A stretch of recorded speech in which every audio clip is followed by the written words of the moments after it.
Hello दोस्तों, solo levelling के episode की स्टार्टिंग में हमें रात का सीन दिखाया जाता है जहां जिनवू अपनी सिस्टर के रूम में आता है। यहां जिनवू को लगता है कि उसके यहां से जाने के बाद लोग उसकी सिस्टर को परेशान करेंगे, इसलिए वो टस्क के बॉडीगार्ड को समन करता है। फिर जिनवू उन शैडोज से पूछता है कि टस्क के जो बॉडीगार्ड्स थे वो 4 थे, लेकिन इस जगह में बस तुम 3 ही क्यों हो। ये सुनने के बाद वो शैडो ऊपर हाथ उठाता है और जिनवू को याद आता है कि वो गार्ड सीलिंग में ही अटक गया था और इसलिए वो उसकी शैडो को एक्सट्रैक्ट नहीं कर पाया। इसके बाद जिनवू उन दोनों शैडोज को अंदर जाने के लिए कहता है और तीसरे शैडो को ये बोलता है कि तुम्हें मेरी सिस्टर को गार्ड करना और ये दोनों तुम्हारा बैकअप है। इसके बाद वो शैडो जीना की शैडो में मिल जाता है। फिर जिनवू छत पर चला जाता है और खुद से कहता है मुझे यहाँ से जाने से पहले इस पूरे नेबरहुड को सिक्योरिटी देनी पड़ेगी। इसलिए वो अपने 5 शैडो सोल्जर्स को समन करता है और उनसे कहता है आज से तुम्हें इस नेबरहुड को संभालना है, लेकिन इस बात का ध्यान रखना कि कोई तुम्हें देखे नहीं। इसके बाद जिनवू उन्हें पेट्रोल करने के लिए भेज देता है और कहता है अगर कोई किलर भी आ गया तो मेरे शैडोज उसे संभाल लेंगे और मैं सोसाइटी के लिए इतना तो कर ही सकता हूँ। इसके बाद हमें सुबह का सीन दिखाया जाता है जहाँ जिनवू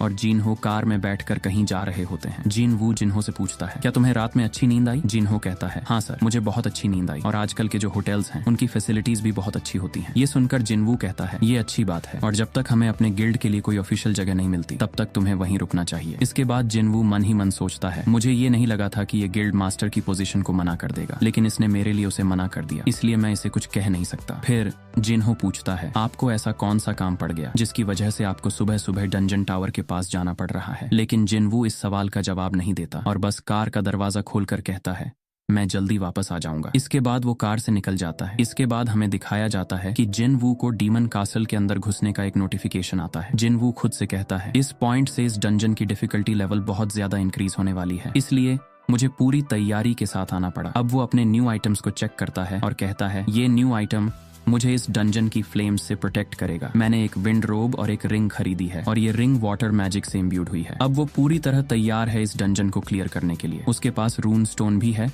और उसे एक नई स्किल मिलने वाली थी। यहाँ संग के पास 3 यूनिक स्किल्स हैं, shadow extraction, shadow exchange, monarchs domain. अब जिनवू सोचता है कि उसके पास पहले से ही इतनी खतरनाक स्किल्स हैं तो 4th स्किल कितनी पावरफुल होगी। इसके बाद संग जिनवू डायरेक्टली 77वीं मंजिल पर टेलीपोर्ट होता है। वहाँ वो देखता है कि इस मंजिल के डीमंस बहुत बड़े और पावरफुल हैं। अब जिनवू टस्क को समन करता है और उसे एक ऑरेंज कलर्ड ऑर्ब देता है जिससे उसकी पावर दोगुनी हो जाती है। फिर टस्क उस ऑर्ब का यूज करके एक बहुत पावरफुल फायर अटैक करता है जिससे चारों ओर भारी डिस्ट्रक्शन मच जाती है। इसके बाद जिनवू को नोटिफिकेशन मिलता है कि उसने हाई रैंक डीमंस और डीमन लॉर्ड को डिफीट कर दिया है और उसे 7800 एक्सपीरियंस पॉइंट्स मिले हैं। ये देखकर जिनवू हैरान हो जाता है और कहता है जरूर उसके पास मैजिकल ऑर्ब था, लेकिन जब से टस्क मेरा शैडो बना है वो और ज्यादा स्ट्रांग हो गया है। इसके अलावा जो ऑर्ब की पावर थी वो उसके यूजर की वजह से और भी ज्यादा बढ़ गई है, इसलिए जिनवू सोचता है कि उसे कुछ टाइम के लिए टस्क को ये ऑर्ब दे देना चाहिए। अब हमें जिनवू की स्टेटस स्क्रीन दिखाई जाती है जहां उसका लेवल 81 हो चुका था। इसके बाद सीन जिन्हो के फादर पर शिफ्ट होता है जो हॉस्पिटल में इमरजेंसी सेंटर में है। डॉक्टर जिन्हो के फादर को बताता है कि वो 2 दिन से बेहोश थे। ये सुनकर जिन्हो के फादर हैरान हो जाते हैं और सोचते हैं कि शायद ये सिर्फ थकावट की वजह से हुआ होगा। फिर वो डॉक्टर से पूछते हैं क्या मेरे साथ कुछ और सीरियस प्रॉब्लम तो नहीं है। इसके जवाब में डॉक्टर उनसे एक अजीब सवाल पूछता है सर क्या आपके परिवार में कोई हंटर है। ये सुनकर जिन्हो के फादर और भी ज्यादा शॉक हो जाते हैं और पूछते हैं आप अचानक से हंटर्स के बारे में क्यों पूछ रहे हैं। अब डॉक्टर उन्हें एक मेडिकल कंडीशन के बारे में बताता है। क्या आपने पहले कभी इंटरनल चेंबर सिंड्रोम के बारे में सुना है। ये सुनकर जिन्हो के फादर और भी हैरान हो जाते हैं। डॉक्टर बताता है कि ये एक बहुत ही रेयर डिजीज है। ये डिजीज किसी कोमा जैसी होती है। ये डिजीज किसी की लाइफ फोर्स को धीरे धीरे खत्म कर देती है। ऐसे लोग सिर्फ लाइफ सपोर्ट की वजह से ही जिंदा रह सकते हैं। अब जिन्हो के फादर पूछते हैं इसका हंटर से क्या कनेक्शन है। डॉक्टर जवाब देता है ये बीमारी माना की वजह से होती है। आमतौर पर ये उन लोगों को होती है जो बहुत ज्यादा टाइम हंटर के साथ रहते हैं, इसलिए आपको माना स्टोन्स और हंटर्स से दूर रहना चाहिए। इसके बाद डॉक्टर उनसे पूछता है सर क्या आपके परिवार में कोई हंटर है। अब जिन्हो के फादर अपने बेटे जिन्हो के साथ हुई पिछली बातों को याद करने लगते हैं और मन ही मन सोचते हैं माना का यूज हर दिन न्यू मेथड से किया जा रहा है और इस वजह से ये बीमारी फैल रही है। इस दुनिया में जिन भी लोगों को ये बीमारी हुई है अब मैं भी उनमें से एक हूँ, लेकिन मैंने अभी तक हार नहीं मानी है। इसके बाद सीन जापान के एक आइलैंड एरिया में शिफ्ट होता है। यहाँ हम देखते हैं कि पानी के अंदर से एक एंट मॉन्स्टर का पैर बाहर निकलता है। ये एक एंट मॉन्स्टर है जिसके पंख भी हैं। ये एंट मॉन्स्टर धीरे धीरे एक गुफा के अंदर चला जाता है। फिर हमें जापान के एक आइलैंड टाउन का सीन देखते हैं जहां हमें 2 हंटर्स दिखाई देते हैं जो शहर की पेट्रोलिंग कर रहे होते हैं। तभी एक ओल्ड मैन उनके पास आता है और कहता है तुम लोगों का बहुत शुक्रिया, तुम लोग हमारे टाउन को सेफ रख रहे हो। ये सुनकर हंटर कहते हैं इसकी कोई जरूरत नहीं है। इसके बाद ओल्ड मैन दूसरे हंटर की तरफ इशारा करके पूछता है, क्या ये तुम्हारे साथ नया हंटर आया है? हंटर जवाब देता है, हाँ ये नया है। फिर वो नए हंटर को इस जगह के बारे में बताने लगता है। अगर इस जगह पर ए रैंक डंजन ब्रेक हो गया तो पूरा शहर तबाह हो जाएगा, इसीलिए हमें जल्द से जल्द उस डंजन के गेट को ढूंढना होगा। अगर हम बाहर से किसी की मदद मांगेंगे तो उन्हें यहाँ तक पहुंचने में कम से कम 9 दिन लग जाएंगे। इसके बाद नया हंटर कहता है, मैं सिर्फ डी क्लास हंटर हूँ और तुम ई क्लास हंटर, लेकिन इस आइलैंड पर बस हम ही 2 हंटर हैं। इसका मतलब है कि ये जिम्मेदारी हमें ही लेनी होगी। लेकिन तभी दूसरा हंटर अचानक शॉक हो जाता है और दूसरी डायरेक्शन में कुछ हिलता हुआ देखता है। नया वाला हंटर पूछता है, वो कोई इंसान है क्या? वो उस चीज को बुलाने की कोशिश करता है, लेकिन तभी हमें यह पता चलता है कि वो कोई इंसान नहीं बल्कि वही एंट मॉन्स्टर है जिसे हमने पहले देखा था। इसके बाद सीन डेमन कैसल में शिफ्ट होता है। हर तरफ मरे हुए डेमन्स बिखरे पड़े होते हैं। इस बीच जिनवू की इंटेलिजेंस स्टेट बहुत ज्यादा इंक्रीज हो चुके होते हैं। साथ ही उसकी शेडो एक्सट्रैक्शन और शेडो रिजर्व्स की एबिलिटी भी काफी बढ़ गई थी। लेकिन फिर भी वो खुद से कहता है, ये बहुत बुरा है कि मैं इन डीमंस की शेडोज को एक्सट्रैक्ट नहीं कर पा रहा। अगर ऐसा कर पाता तो मेरे पास एक शेडो आर्मी होती। अब जिनवू सोचता है कि उसे इस फ्लोर को जल्दी से क्लियर करना होगा, इसीलिए वो अपनी शेडोज को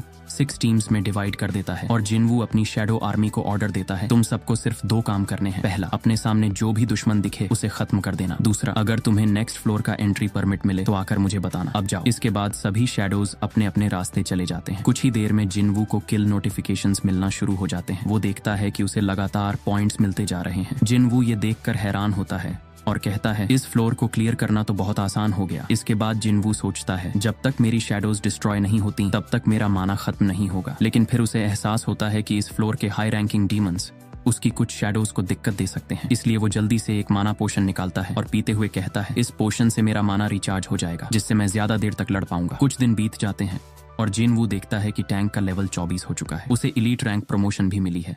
बाकी सभी शैडोज की स्ट्रेंथ भी काफी इंक्रीज हो चुकी है। अब जिनवू खुद से कहता है, शैडो आर्मी को अलग अलग टीमों में बांटने का मेरा आइडिया बहुत अच्छा प्रूव हो रहा है। अब जिनवू को 20 और फ्लोर्स क्लियर करने हैं, लेकिन उसे उम्मीद नहीं थी कि वो इतनी जल्दी 18वीं मंजिल तक पहुंच जाएगा। फिर वो खुद से कहता है, मैं 2 दिन से इस 18वीं मंजिल में ही फंसा हूँ और अभी तक मुझे अगली मंजिल का एंट्री परमिट नहीं मिला। वो सोचता है, इसका मतलब ये है कि इस फ्लोर में बहुत हाई रैंकिंग डीमंस होंगे और वो बहुत पावरफुल होंगे। लेकिन तभी जिनवू महसूस करता है कि उसका माना बहुत तेजी से कम हो रहा है। वो मन ही मन सोचता है, मेरा माना बहुत जल्दी खत्म हो रहा है। इसका मतलब ये है कि कोई मेरी शैडोज को लगातार डिस्ट्रॉय कर रहा है। अभी इसी टाइम कहीं ना कहीं एक बहुत ही खतरनाक बैटल हो रही है। वो आगे सोचता है, मेरी शैडोज जल्दी रिजनरेट भी नहीं हो पा रही हैं। इसका मतलब ये हुआ कि दुश्मन बहुत ज्यादा स्ट्रांग है। अब सीन बदलता है और हमें देखने को मिलता है कि ये खतरनाक बैटल आयरन की टीम के साथ हो रही थी। जिनवू ये देखकर हैरान रह जाता है। मुझे यकीन नहीं हो रहा कि यहाँ कोई ऐसा डीमन है जो आयरन से भी ज्यादा ताकतवर है। इस बीच जिनवू का माना तेजी से कम हो रहा था। अब उसे एहसास होता है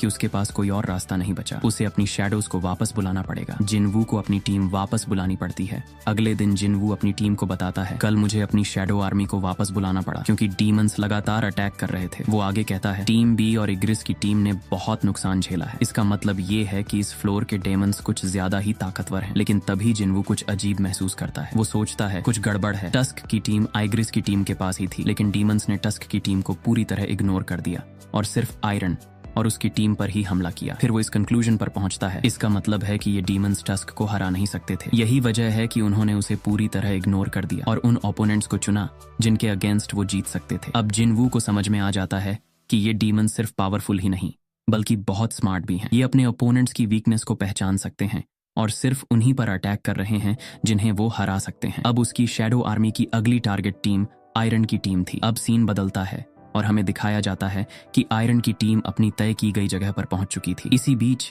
जिनवू खुद को कैमोफ्लाज की एबिलिटी से छिपा लेता है और डीमंस के आने का इंतजार करता है। कुछ देर बाद वो डीमंस वहां आ जाते हैं। अब अचानक एक डेमन आगे बढ़ता है और अपनी ब्लेड से आयरन को बीच में से काट देता है। जिनवू ये देखकर समझ जाता है, यही वजह थी कि मेरी शैडोज जल्दी रिजनरेट नहीं हो पा रहे हैं थे। अब उसे एहसास होता है कि ये डीमंस किसी आम दुश्मन से कहीं ज्यादा खतरनाक हैं। अब जिनवू खुद बैटल में उतरने का डिसाइड करता है। जैसे ही वो आगे बढ़ता है और कहता है, मेरे शैडोज का तुम्हारे सामने कोई चांस नहीं है। लेकिन इससे पहले कि जिनवू कुछ और कह पाता, एक डीमन अचानक जिनवू पर अटैक कर देता है। लेकिन जिनवू तेजी से नीचे झुककर उस अटैक को डॉज कर लेता है और फिर पूरी ताकत से उस डीमन के फेस पर जोरदार किक मारता है। इस एक अटैक से ही वो डीमन वहीं मारा जाता है। अब संग जिनवू को 3000 एक्सपी पॉइंट्स मिलते हैं। अब 2 और डीमंस जिनवू पर अटैक करने के लिए दौड़ते हैं, लेकिन जैसे ही वो अटैक करने वाले होते हैं वो देखते हैं कि जिनवू अचानक गायब हो गया है। वो दोनों डीमंस हैरान रह जाते हैं। अचानक जिनवू उनके ठीक सामने अपीयर होता है और अपने डैगर्स से उन्हें खत्म कर देता है। इन डीमन नाइट्स को मारने के बदले उसे 6000 एक्सपी पॉइंट्स मिलते हैं। अब जिनवू आखिरी बचे हुए डीमन के पास पहुंचता है। वो खुद से सोचता है, मैं हमेशा सोचता था